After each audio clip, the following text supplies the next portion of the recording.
Hello everyone, আসসালামু আলাইকুম ওয়া রাহমাতুল্লাহি। চলে আসলাম বরাবর চায়না টেলিকম থেকে আবার একটি কাস্টমার রিভিউ নিয়ে। আমাদের দেখতে পাচ্ছেন একটি ফোন, এটা হচ্ছে ব্যাংকো S1 একটা ফোন। তো এই ফোনটি সচরাচর ডিসপ্লে পাওয়াটা খুবই টাফ, তারপরে হচ্ছে আমরা বাইকে নিরাশ করিনি। আমরা যেভাবে ডিসপ্লেটা ম্যানেজ করে বাইকে দিয়েছি। এখন ভাইয়ের কাছ থেকে জানবো যে ভাই হচ্ছে এই ডিসপ্লেটা কত প্রাইস অনুযায়ী এবং কতটুকু স্যাটিসফাই হয়েছে, প্রাইসটা কেমন ছিল যদি ভাই একটু বলতেন প্রাইসটা কেমন হয়েছে। আলহামদুলিল্লাহ ভালো, অনেক স্যাটিসফাই আপনাদের ডিসপ্লে নিয়ে আর কি, এবং আপনাদের কাজও অনেক ভালো। এই জন্য চায়না টেলিকমকে অসংখ্য ধন্যবাদ জানাচ্ছি আমার পক্ষ থেকে। আর হচ্ছে ভাই, আপনি তো আমাদের অনলাইনে ভিডিও দেখে আসছেন তাই না?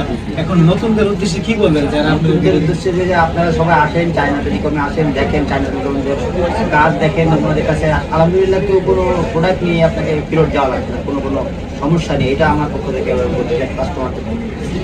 হচ্ছে ভাইয়ের এই ডিসপ্লেটা আসলে এটা আনকমন ফোন, এটা অবশ্যই ডিসপ্লে পাওয়া যায় না, অনেকে আমাকে বলছে, কিন্তু আমি তারপরেও এখানে আসছি ইনশাল্লাহ ভালো একটা রিভিউ পাইছি, ফিডব্যাক পাইছি ইনশাল্লাহ। তো যাদের এই ধরনের ফোন, যারা কোনো প্রোডাক্ট, কোনো পার্টস বা হচ্ছে কোনো সার্ভিস পাচ্ছেন না, তাদেরকে বলবো যে আমাদের চ্যানেলের উপরে চলে আসেন। আর অথবা যদি কোনো ইনফরমেশনের প্রয়োজন হয় অন স্ক্রিনের নাম্বারে যোগাযোগ করুন। সকালে ভালো থাকবেন, আসসালামু আলাইকুম।